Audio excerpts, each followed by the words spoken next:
Hi friends, welcome to the channel. ఈ వీడియోలో మనం చూడబోతే విక్కీ కౌశల్ అండ్ రేష్మిక మందాన యాక్ట్ చేసి హిందీలో వచ్చిన చవ్వ అనే ఒక మూవీ రివ్యూ.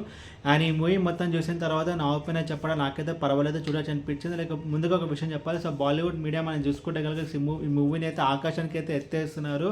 అండ్ మూవీ అయితే చాలా బాగుంది. ఇంకో త్రిబుల్ ఇంకో బాహుబలి అన్నట్టు వీళ్ళైతే కంపేర్ అయితే చేస్తారు. బట్ మరి ఆ రేంజ్లో అయితే లేదు ఈ మూవీ. బట్ పర్వాలేదు, చూడొచ్చు. బట్ ఎందుకు రీసెంట్ టైమ్స్లో వచ్చిన బాలీవుడ్ సినిమాలు మనం చూసుకుంటే కనుక అసలు థియేటర్కి అసలు ఆడియన్స్ అయితే రావట్లేదు, ఇంక్లూడింగ్ స్టార్ హీరో సినిమాలో. సో ఇప్పుడు ఆ విషయం పక్కన పెట్టేసిన రీసెంట్ టైమ్స్లో వచ్చిన బాలీవుడ్ సినిమాలు అన్నితో పోల్చుకుంటే సో ఈ సినిమా అయితే కొంచెం బెటర్.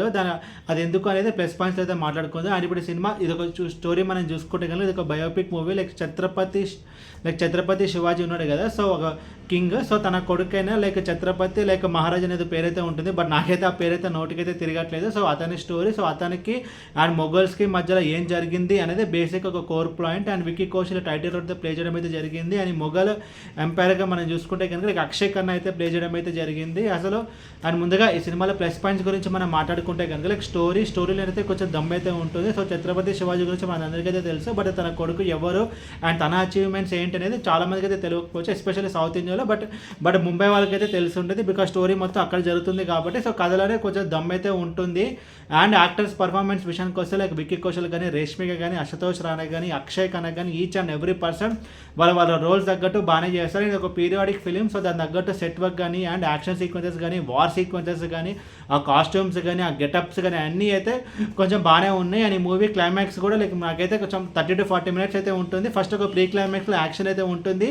అండ్ ఆ తర్వాత ఎమోషనల్ క్లైమాక్స్ అయితే ఉంటుంది. అదంతా కొంచెం బాగానే అనిపిస్తుంది. మూవీ మ్యాక్సిమం మనకి ఎక్కడ బోర కొట్టకుండా అయితే డిజైన్ అయితే చేస్తారు. మూవీ రన్ టైం కూడా కొంచెం ఎక్కువే. బట్ అయినా సరే మనకి మెజారిటీ ఆఫ్ ద పోర్షన్స్ మనకైతే ఎక్కడైతే బోర్ కొట్టదు. అండ్ మైనస్ గురించి మనం మాట్లాడుకుంటే కనుక songs and background score. So A R Rahman ఈ మ్యూజిక్ ఈ మూవీకి అయితే చేయడం అయితే జరిగింది. బట్ ఆయన రేంజ్ మ్యూజిక్ అయితే ఇదైతే కాదు. అండ్ అక్షయ్ ఖన్నా విలన్కి అయితే యాక్ట్ చేయడం అయితే జరిగింది. సో నా వరకు అయితే నాకైతే బాగానే అనిపించింది. బట్ మెజారిటీ ఆఫ్ ద పీపుల్కి అయితే కొంచెం నచ్చలేదు. అండ్ అది మీకు ఎలా అనిపించిందో కింద కమెంట్ బాక్స్లో అయితే కమెంట్ చేయండి. అండ్ సారీ, ఇందాక కెమెరా వర్క్ కూడా అయితే బాగానే ఉంది. బట్ కొన్ని ఫ్రేమ్స్లో నాకైతే ఏమనిపించింది అంటే Vicky Kaushal 6 feet height and Reshmika కొంచెం హైట్ అయితే తక్కువ ఉంటుంది. సో వాళ్ళిద్దరు ఇలా ఉంచినప్పుడు ఆ ఫ్రేమ్ అనేది సరిగ్గా అయితే మనకి కొంచెం చూసేటప్పుడు కొంచెం ఇబ్బంది అయితే కలుగుతుంది అనమాట. సో అది కొంచెం అవాయిడ్ చేస్తుంటే బాగుండేది.